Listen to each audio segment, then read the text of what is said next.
When you're dealing with any distraction, there needs to be an element of control, not just of the dog, but the distraction. So the problem I find with kids is they sometimes are hard to control. So we need to get the dog used to being around an uncontrolled distraction. I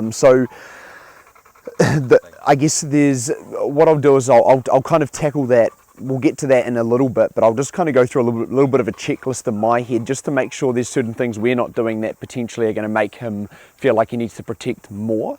So I guess the first thing I'll explain is there's 4 kind of basic instincts that dogs have.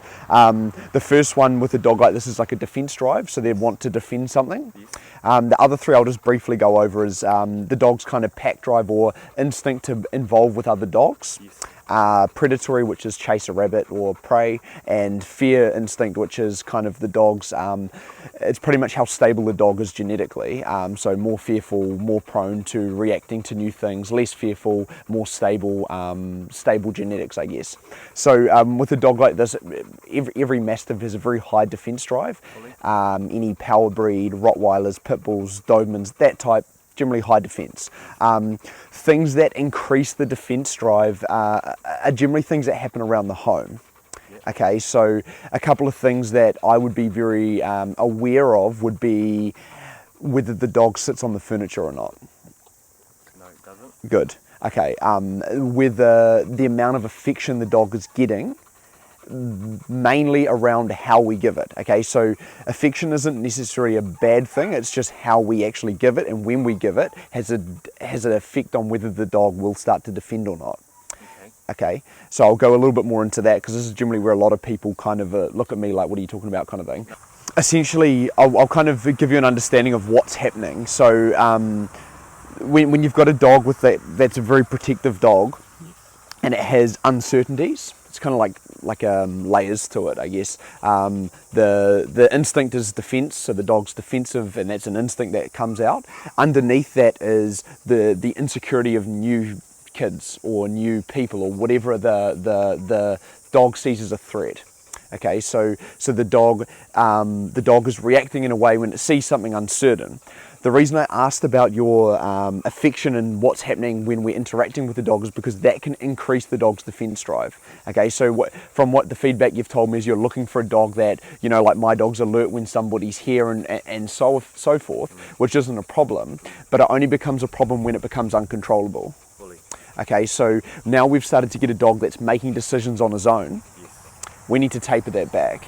Okay, so it's very similar to a young 21-year-old male that starts to push authority, rah-rah. That's kind of what we've got here. Okay, so a 21-year-old male that's starting to push authority. So at this point is when we need to kind of step in and go, okay, restrictions kind of come on until your decisions start to become better. And then we start to understand, now you can control your instinct. Now we can stop you when we need to. Everybody's starting to feel more comfortable, so you can have some freedom back. But until that starts to happen, we need to tighten things up. Yeah, I agree with that. Yeah. If that makes sense. Yeah, no, it does. So that period between, so I'll just go through the whole process. So that period between when somebody turns up, there's a period there before he realizes who it is. That period there is, would you say he's uncertain at that point? Or he's a little bit alert, or what is he doing? So what it could be is that, say for instance, I know they're coming over, I will stand at the door, and he was there, and his ears will pop up, he'll hear them, and then I'll just let him stay. And then I'll just keep repeating myself every 10 seconds, and say, Fred, stay. And they'll see him, he won't want to move, and he's okay. But if I'm inside, and they've just turned up, and I'm unaware of it, and as soon as I hear him bark, he'll bounce. And like I said, it takes him a few seconds to get from here to the fence, and he's barking until he realizes. Now, for me to call him from that point is the point. If I am with him all the time, I can control him myself. Yep. My wife can't, my daughter can't, anyone like that. And he's a big boy, he's not a small boy, so compared to our girl. So what's happening there is, so we've kind of got a bit of an understanding of why is behaviour starting to happen. Now we're going to talk directly about the trigger and how we're going to implement some form of training in that environment. Okay, so with behavioural patterns, there's a behavioural cycle. So it goes trigger, behaviour, reward. Okay, so it's like a cycle like this. Yep. So the trigger at this point is maybe a noise outside, or it's maybe a car door, or it might be the dog seeing something. That dog takes in some form of information that triggers a response. Yeah. The dog then triggers a behaviour, which is a defensive behaviour which we've established. So that's the dog rushing the fence line, territorial barking at the fence line. And the reward is potentially the person freezing, Yes. the person taking a step back, the person freaking out, because what's happening with that when that dog gets that reward is a chemical release happens in the dog's brain. Okay, so it's like easiest way I can kind of say is like if you're a boxer, say, and you get in a fight in your boxing ring, I have boxed. you win. Yep. Okay, so you win. I know, yeah. You get that rush. Yep. That's what's happening every single day. Yep. Okay, so he's just building up and up and up. The pheromones are pumping up. He's becoming bigger, and he's starting to increase because he's a 21-year-old male going into maturity. Okay, so what we need to do is find a way of snapping him out at that point of that trigger happening, which you've already got a form of control, which is perfect. Yep. All we need now is consistency. Yes. The only way we're going to get consistency is through management. Yes. Okay, so management is pretty much we need to find a way to manage the dog when we're not there. Yeah, fully. Okay, so say you're there 30% of the time, that 30% you're 100% consistent, Yeah. but then you're not there. That's right. Now we've got a problem. Okay, so when you're training a dog, unfortunately there needs to be a form of control when you're not there, which is going to be probably a crate or a run or some form of containment, because otherwise what are we going to do? Fully. Okay, so the biggest thing is going to be like coming up with a management system that's going to work for you and your lifestyle. Okay, so there's a number of different ways you can go about it. I personally have crates, so my dogs are crated. Like right now, I'm not watching them. I can crate them, so I know I don't have to worry about them. It's going to be how you implement that is going to be crucial. So when we've started to get a dog that starts to get frustrated behind a fence line like this, what you may start to get is the dog doing the same thing in his run. Okay, so so I mean the probably first thing we need to start to do with the kids is start to implement some form of boundaries in the house. Okay, and I guess going back to what we talked about earlier about affection and things like that, and how we give that. So the easiest way to probably start implementing it is making the dog work for everything. Okay, so between the kids and the dog and yourself, everybody in the house, I would just say make sure he sits down first, he lies down, he does something for that reward, being affection. He doesn't just get it freely at this point until our relationship starts to kind of balance out. So at the moment it's kind of like 80% dog in control with the kids, 20% kids in control because of play and lack of boundaries. We swap that, saying, okay, we now make the dog work for everything. We play with the dog a little bit less, and we say maybe go for a walk with dad twice a week or something with the dog to help build that structure as well. That's going to start to switch the way the dog sees the kids. There's a few little things I want to make sure we have to do. Okay, the first one is when you guys come and go from home, is I don't want you to make a big fuss about the dogs. Funny thing, we don't actually. Sweet, so that's step one, perfect. The next thing is I want to make sure, especially the kids, are setting boundaries of their space with the dog.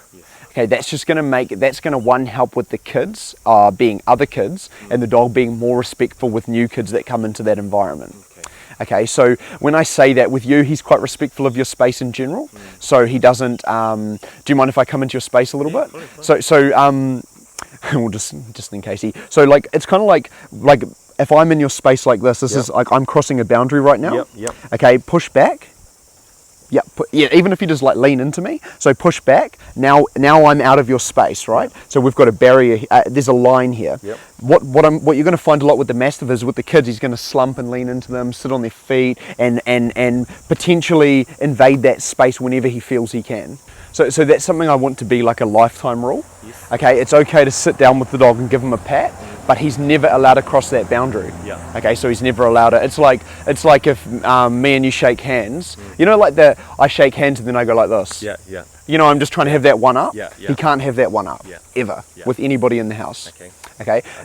That's just going to make sure he doesn't start humping and everything along those lines. But it's also going to bring down his intensity when new people come into the house. It's going to bring down his intensity when kids are around and so forth. It's just going to make him a lot more respectful of the people that he knows or people that you feel comfortable with, if that makes sense. Yeah, it does. it does. Cool.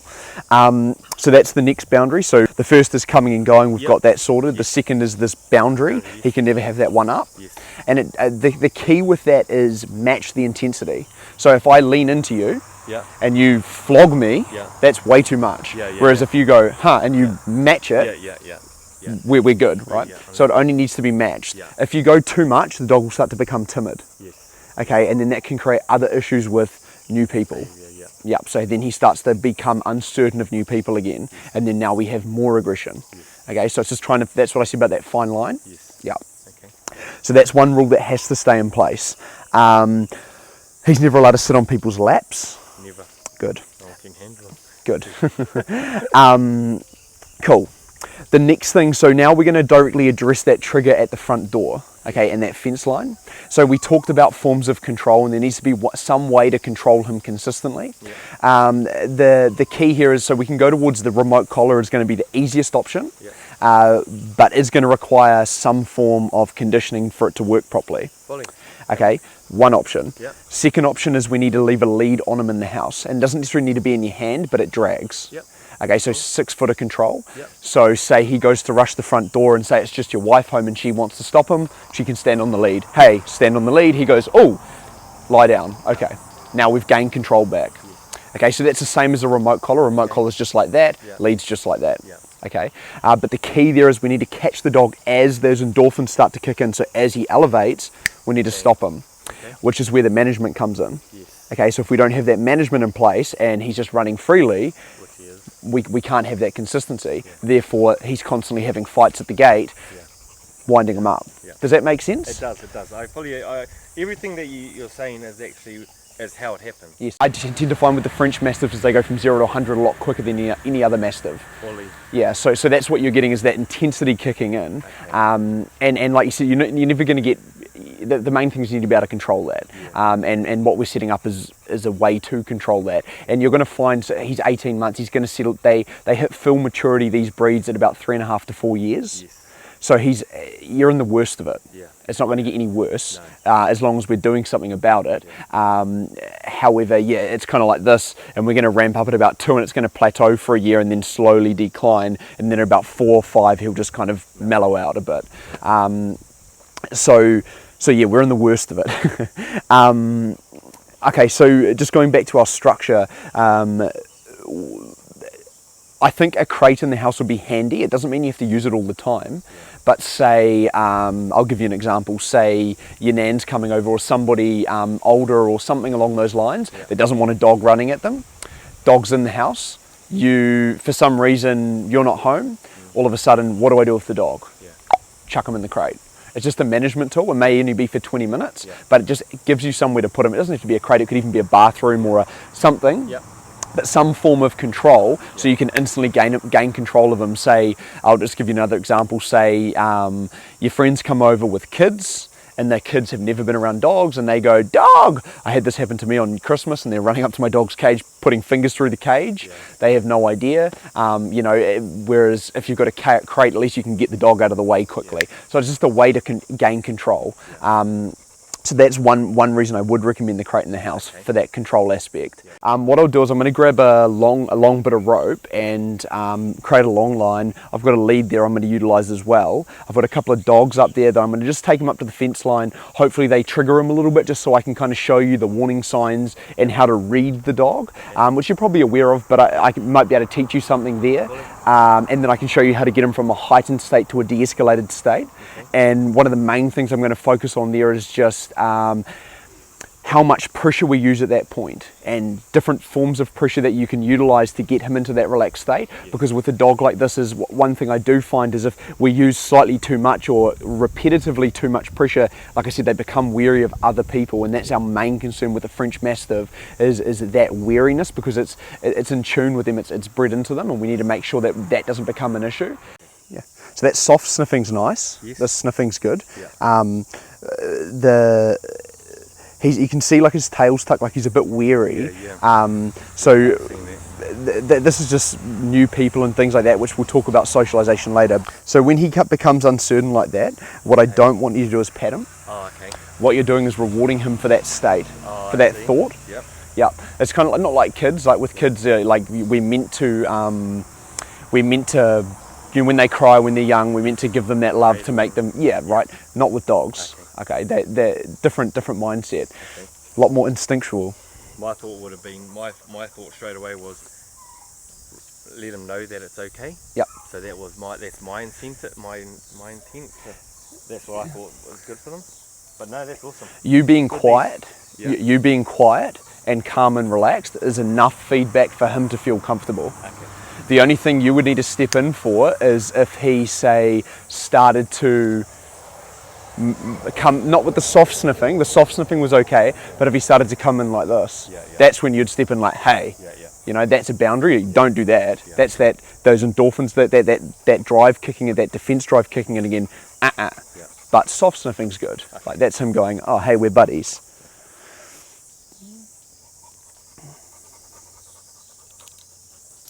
Cool. So I'm just going to get a little bit of a feel for him now. So just feel free, I'll move around a little bit, but just feel free to follow me or stand still or whatever you feel like doing.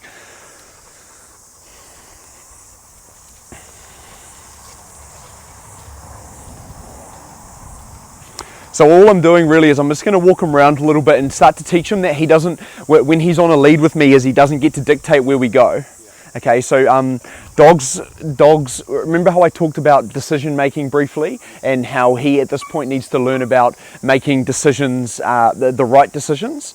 It's very simple with dogs is if he feels like he can make a decision on a lead, he feels like he can make the same decision at a fence line. Like if he's making dumb decisions, he doesn't get to make any decisions till he starts to make the right ones, if that makes sense.